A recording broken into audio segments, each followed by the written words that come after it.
और महात्मा गांधी होते हुए अम्बेडकर तक आता है।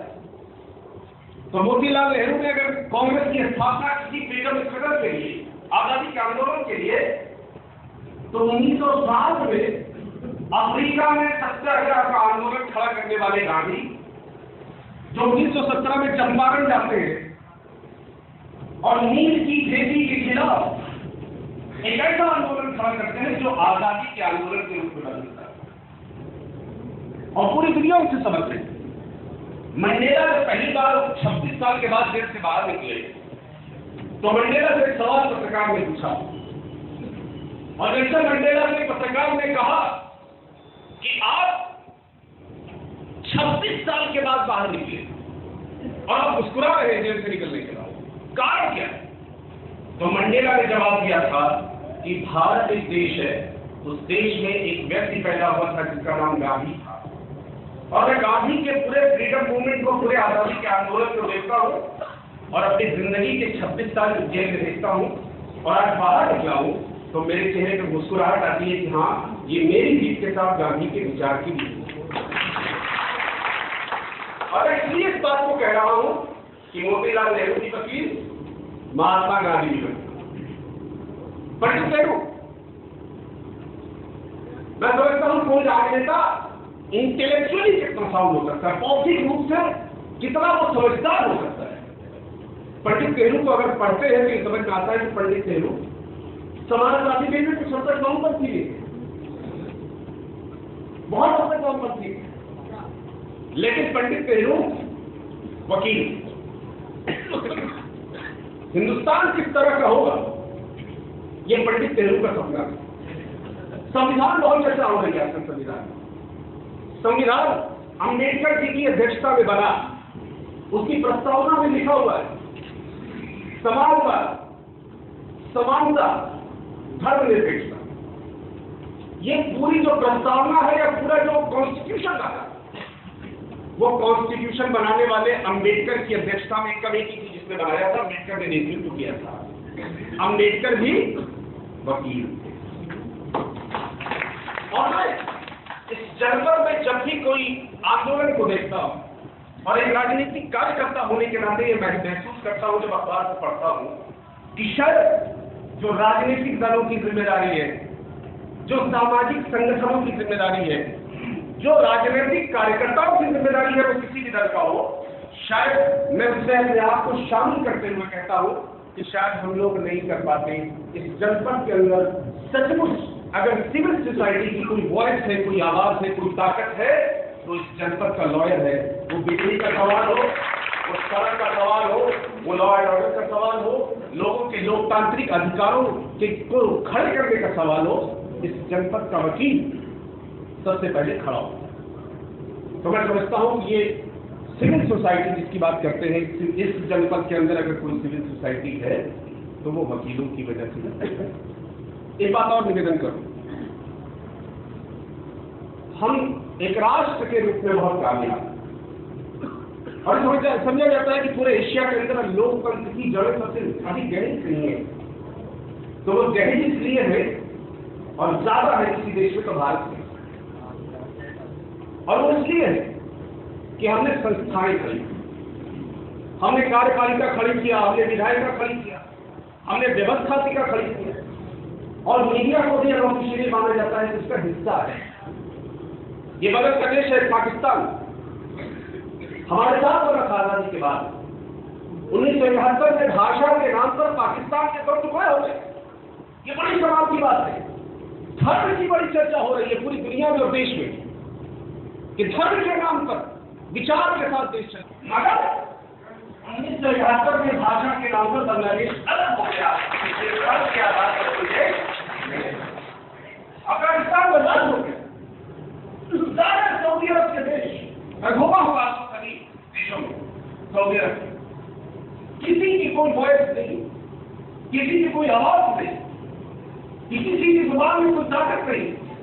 बादशाह सलामत अमेरिका के इशारे पर जितना कहेंगे उतना ही अखबार छापेगा, उतने ही लोग उठाएंगे। लेकिन ये जमहूरियत देश के अंदर है। चाइना बहुत बात होती है विकास, आज से ज्यादा चर्चा होती है चाइना के बारे में। लेकिन चाइना में भी लोकतांत्रिक अधिकारों पर हमला होता है और हमें गर्व है ये लोकतांत्रिक अधिकार जिन लोगों से हमको प्राप्त हुआ है, इस देश के आम नागरिकों को प्राप्त हुआ है, वो वकीलों की वजह से ही प्राप्त हुआ है। आप जैसे लोग जिन्होंने पूरे आंदोलन को ताकत देने थोड़ा लोकल चर्चा भी कर ली है। मेरा चुनाव था, जब टिकट हुई संतोष चचा और एक बहादुर चचा को विशेष रूप से बाकी सब लोगों का सहयोग था। मैं तो यहाँ आया भी नहीं, लेकिन अस्पताल की योजना दौड़ गया था, जो जहाँ कहे वही भैया आ गया था। तो चुनाव को समझ में नहीं आता तो मुझे और भागते रहिए। जब मेरी टिकट हो गई और सच्ची बात इससे बताऊं, मैं बहुत इच्छुक भी नहीं था क्योंकि चुनाव जीता भी जा सकता है, इसकी कल्पना भी किसी ने शुरुआत में तो मुझे अपूर्ण है। राहुल गांधी के ऑफिस से कनिष्का सिंह जी का आपको शाम को 4 बजे बुलाया। मैं गया तो उन्होंने दौर में टाइम से कहा चुनाव करता है। तो मैंने कहा किस चीज का? बोले विधानसभा का। तो मैंने कहा मैं कैसे महसूस करेगा? भैया मैं तो लोकसभा की तैयारी कर रहा हूँ। तो बोले नहीं विधानसभा लड़ो, ये बहुत महत्वपूर्ण है। मैंने कहा ठीक है साहब करा दें। सर फोन किया, तुमका दिल्ली का अच्छा नहीं लग रहा है? बहुत मुश्किल है, लेकिन मैं यहाँ से आया और मुझे खुशी इस बात की जिसका इशारा कई लोगों ने किया कि जौनपुर जनपद की और जौनपुर शहर की महान जनता ने संदेश दिया, जाति की राजनीति के खिलाफ, सांप्रदायिक राजनीति के खिलाफ, धोनीकम की राजनीति के खिलाफ न केवल उत्तर प्रदेश की राजनीति को रोशनी दिखाने का काम किया, बल्कि उत्तर प्रदेश की राजनीति को आईने गौरव करें। एक साहब ने बयान दिया और जावेद अख्तर साहब को कोट करना चाहते हैं। वकील मुबीन उन्होंने कहा कि गले में अगर चाकू लगा देंगे तो लगाने के बाद भी कोई भारत माता की जय गिराए नहीं। लेकिन जावेद अख्तर साहब ने सवाल में बोलते हुए कहा, क्या कहा जावेद अख्तर ने? बोलता हूँ भारत माता की जय, भारत माता की जय, भारत माता की जय। और अगर लोग इस विचार के साथ इस देश में खड़े होंगे तो ये देश कभी सफल नहीं हो सकता है। ऐसे लोगों की आवाज को जो समाज को बांटना चाहते हैं हर कीमत पर, ऐसे लोगों की आवाज को हर कीमत पर आप जैसे बौद्धिक वर्ग को दबाने की, उनके खिलाफ खड़ा करने की आवश्यकता है। एक और बात अभी कई लोगों ने कहा और आपने कहा कि यहाँ पर छोटी छोटी जरूरतों की समीक्षा रखी। चचा ने हैसियत की बात हमारे को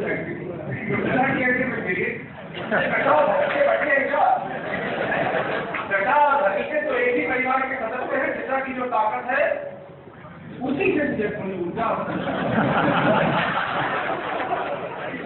तो यहाँ पर मेरे कई सारे चचा और मेरे बड़े पिताजी की कई लोग जो मेरे साथ खड़े रहे थे, आशीर्वाद दिए। जो मेरी तमाम गलतियों के बाद, तमाम कोताहियों के बाद मुझे अपना परिवार का सदस्य अपना बच्चा माना। या हत्याओं की भी चर्चा हो, लॉ एंड ऑर्डर के डिबेट में मैंने समाज को हाउस के अंदर खाया और मैंने कहा था कि हत्याएं रोज होती है। महसूस होता है कि दौरे सवारी है शीशे की अदालत महसूस ये होता है कि दौरे सवारी है शीशे की अदालत में पत्थर की गवाही। दुनिया में कहीं ऐसी तब्दील नहीं मिलती। कातिल मुहाफिज है, कातिल सिपाही है। दो भाई मारे गए, दोनों जाकर मारे गए, दोनों जाकर मारे गए। मैं जाति और संप्रदाय की बात नहीं करता, लेकिन जिस तरह की संवेदनशीलता सरकारों की जमा करने की जिम्मेदारी है वो थोड़ा सा कमजोर दिखाई पड़ता। अगर कोई मारा गया तो उसके परिवार के लोगों के साथ ये जिम्मेदारी बनती है राज्य सरकार की कि उस दिशा में काम करे। मुख्यमंत्री ने जवाब देते हुए कहा कि तमाम इस तरह का उस पर हम कार्रवाई करेंगे। अगर आप कहेंगे तो मैं एक बार और ये प्रयास करूंगा। उस समय मैंने चिट्ठी कॉमरेड आपको लिखी मुख्यमंत्री को जवाब देने के लिए, और पटेल ने जो चिट्ठी भेजी थी उसका भी सवाल मैंने विधानसभा में उठाया था। लेकिन मुझे लगता है कि जितनी बॉयस मैंने उठाई वो शायद कम है और भी ज्यादा उठाई जाने आवश्यकता है। तो चचा ने जो बात कही थी बात को आ उन्होंने कहा कि किसी और ने कहा कि जनरेटर साइलेंट जनरेटर हो, चूंकि ये बात सही है, जनरेटर की आवाज ज्यादा हो जाएगी तो मशीनों की आवाज तो साइलेंट वाला चाहिए, बिल्कुल चले और पता चले। तो कॉमरेड विधायक विधि से तो ये संभव नहीं है, लेकिन क्योंकि आप लोगों का सबका आदेश है तो मैं ये कोशिश करूंगा कि सेक्रेटरी को हैसियत है, उस हैसियत को देखते हुए अभी जनरेटर हो ही है। एक बात कहोगे, क्योंकि पूरी दुनिया में आजकल क्लीन एनर्जी की बहुत बात हो रही है, और क्लीन एनर्जी क्योंकि प्रदूषण एक बड़ी समस्या पूरी दुनिया में, तो आपके यहाँ भी ये दिखना चाहिए कम से कम कि पूरी दुनिया प्रदूषण को लेकर चिंतित है, और जौनपुर का बौद्धिक वर्ग, इंटेलेक्चुअल वर्ग, विशेष रूप से जो लॉयर है, वो पूरी दुनिया की समस्या के साथ अपने आप को जुड़ा हुआ महसूस करते हैं। श्री रविशंकर पर अगर 5 करोड़ का एनजीटी लगा सकती है नेशनल ग्रीन ट्रिब्यूनल, तो आपको भी ये लगना चाहिए कि हमारा ये कहना क्लीन एनर्जी की भी बात करता है। यानी जनरेटर जब चले और उसके डीजल से जो धुआं उत्पन्न, क्योंकि पेट्रोल से जो धुआं उत्पन्न होता है, डीजल इंजन उससे 20 गुना ज्यादा खतरनाक धुआं देता है। तो जनरेटर कम से कम चले, तो जनरेटर अगर नहीं चले तो क्या हो, तो उसके लिए नया कॉन्सेप्ट है कि सोलर पावर प्लांट, ताकि सोलर तो सूरज की रोशनी में वो आ जाए और उसके माध्यम से आपको ऊर्जा मिले। तो मैं ये कहूंगा कि जनरेटर के साथ साथ सोलर प्लांट भी यहाँ पे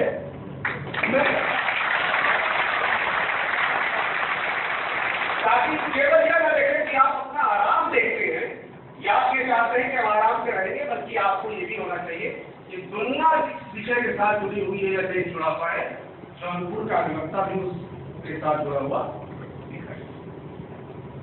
अब किसी ने सवाल किया 10 और किसी ने जगह यहाँ है, सबको पटवा पटी और जैसा भी हमें तो ऐसा मामला था ना, हमने कहा वहीं पे हम लगा। लेकिन मैं सोचता हूँ कि 10 और 25 तो ठीक है अपनी जगह, जो भी जरूरत बात पैसे की नहीं, अभी तो एक आदमी विधायक नहीं बची और इतना बड़ा बौद्धिक पर इतने जिम्मेदार लोग, नौजवान भी, बुजुर्ग भी, बहुत ऊर्जावान लोग थे, सब लोग खड़े। और कॉमरेड और अध्यक्ष जी भी उनसे कह रहे थे कि इतनी भीड़ शायद कभी नहीं, बहुत कम समय में शायद 2-3 दिन का समय मिला, और 2-3 दिन के समय में ही आप तमाम लोग यहाँ पर इकट्ठा हो गए, ट्राई भी कर ली गई, तो इसका सम्मान तो मुझे करना पड़ा, और मैं नहीं करूंगा तो ये अन्याय हो जाएगा। और कटा ने इतना लंबा दान दिया है तो बिल्कुल अन्याय हो जाएगा। लेकिन क्योंकि हमारे नाना जी श्री रजू साहब घाटा बहुत बल्लभ होंगे, सिपाही से बुरा उनके सहयोगी, नाना का बड़ा फॉर्म था मलेशिया में, कोको का बाप 100, वहां से जमाने बड़ा पैसा कदम से जगह, और बल्लभ जी पूरा एक्टिव वहां पर जमाने को 3 नस्लों का रिश्ता हो। पिताजी हमारे ये कहते हैं कि जौनपुर के लिए तो मैं करना चाहता था वो नहीं कर पाया, क्योंकि जिंदगी की रफ्तार मुंबई में उलझ गया, तो तुम लोगों की जिम्मेदारी है जौनपुर के लिए जो भी हो सकता है वो कर। अब समस्या यह है कि राज्य में हमारी सरकार ने चुनाव में जीता तो हार समझ के पिताजी ले गए गुलाम नबी आजाद साहब के पास। गुलाम नबी आजाद साहब मंत्री क्यों पिताजी के पुराने मित्रों 1977 के जब कांग्रेस बाहर की सत्ता में कांग्रेस में पिताजी राज्य ग्रुप कांग्रेस में, तो गुलाम नबी आजाद साहब ने उनसे कहा कि बेटा बहुत कमाल का चुनाव जीते हो, लेकिन कांग्रेस के लिए बड़े गलत राजनीति हो जाएगी। तो मैंने कहा कि आपको मैं चला गया हूँ, और चला गया हूँ कुछ जज्बे के साथ गया हूँ, जब जो कुछ भी है बटन की रेत हमें ये नहीं करने दी, हमें यकीन है पानी है। इसी बात पर तुम्हें मैं नर्सिंग कॉलेज गया, नर्सिंग कॉलेज जमाने में उन्होंने दिया था, सरकार कर नहीं पाई, इंस्टीट्यूट करने का काम सरकार, लेकिन फिर चुनौतियों को फेस करते हुए जो कुछ भी हो सकता है चांद लगाकर करने का काम किया जाए। जब मैं आया चुनाव करते सबसे बड़ा सवाल जौनपुर में बिजली का था, जहाँ जाए ट्रांसफार्मर जलाइए, धरने बैठे वो प्रदर्शन करें, ट्रांसफार्मर। ज्योतिरादित्य सिंधिया ने बिजली की योजनाएं लागू करी। शहर में मुझे लगता है इस पार्टी और उस पार्टी बिजली की समस्या का डिस्ट्रीब्यूशन जो सार है वो लेट कंप्लेन की समस्या का समाधान। कई सारी योजनाएं हैं, यहाँ योजनाओं की चर्चा नहीं करना चाहता। मैं तो केवल ये कहना चाहता हूँ कि हाँ, जो भी आपको धन की आवश्यकता पड़ी, जो भी 10 और 25 जो आवश्यक हो, मैं उसके लिए आपका कार्य करता हूँ, आपका बच्चा हूँ, आपके दी हुई ताकत से विधानसभा में पहुंचा हूँ। नहीं क्या ताकत, आप जो असंभव काम संभव हुआ वो आपकी वजह से हुआ, आपकी ताकत से हुआ। मेरी कोई हैसियत नहीं है, आपकी दी हुई ताकत है और आपकी दी हुई कलम है, जिसकी साइंस से आपको वो ताकत जो आप चाहेंगे वो मिलेगी। मैं पूरी जिम्मेदारी से कहता हूँ, जो कांग्रेस हुकुम करेंगे, जो स्टेट की हुकुम करेंगे, जो हमारे प्रदेश की हुकुम करेंगे और हमारे नेता तो रहेंगे, वो तो कुछ कहेंगे। मैं बिल्कुल जी जान से आते हूँ और मैं कोई नहीं करता हूँ, जो भी आप आदेश करेंगे मैं उसका ट्राई करके बड़े बड़े लोग बना चंद्रशेखर दिया है,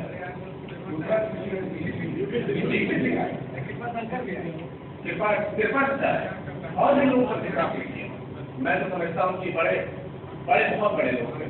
मैं तो छोटा सा कार्यकर्ता और छोटा सा राजनीतिक कार्यकर्ता होने के नाते और थोड़ी बहुत मेरी पॉलिटिकल समझ है, मुझे लगता नहीं कि बड़े फोरम पे जहाँ पे इतने सारे समझदार लोग इकट्ठा हो उनसे अपनी बात की तरह रखा जाए। लेकिन मैं जौनपुर की कौमी असेंबली को सलाम करता हूँ और मौलाना आजाद को फोन करता हूँ, जिन्होंने 1947 में दिल्ली की शाहीगाह मस्जिद से खड़े होकर ये तकलीफ की थी और मौलाना आजाद ने कहा था कि कोई फरिश्ता आसमान की बुलंदी पे उतरे और ये कहे कि हिंदुस्तान का हिंदू और हिंदुस्तान का मुसलमान अलग हो जाएगा और ये मुल्क आजाद हो जाएगा। मैं ऐसी आजादी को ठोकर मारता हूँ। इस शहर की, इस जनपद की गंगा जमुनी तहजीब को, इस गंगा जमुनी रवायात को, इस भाईचारे को, इस सौहार्द को, इस कौमी यकजहती को, इस इंसानी रिश्तों को मजबूती के साथ खड़ा करने का संकल्प लेते हुए और आप सब लोगों के आशीर्वाद की अपेक्षा करते हुए बात को समाप्त करता हूँ। शेर के साथ जगह की एक हमारी और एक उनकी मुल्क में है आवाज़ें दो, एक हमारी और एक उनकी मुल्क में है आवाज़ें दो। अब तुम पर है कौन सी तुम आवाज सुनो फिर क्या मानो। हम कहते हैं इंसानों में इंसानों से प्यार रहे, वो कहते हैं हाथों में त्रिशूल रहे, तलवार रहे। हम कहते हैं राम राज्य में जैसा हुआ था वैसा हो। वो कहते हैं कि हंगामा होता है तो होने दो। एक हमारी और एक मुल्क में है आवाज़ें तो अब तुम पर है कौन सी आवाज।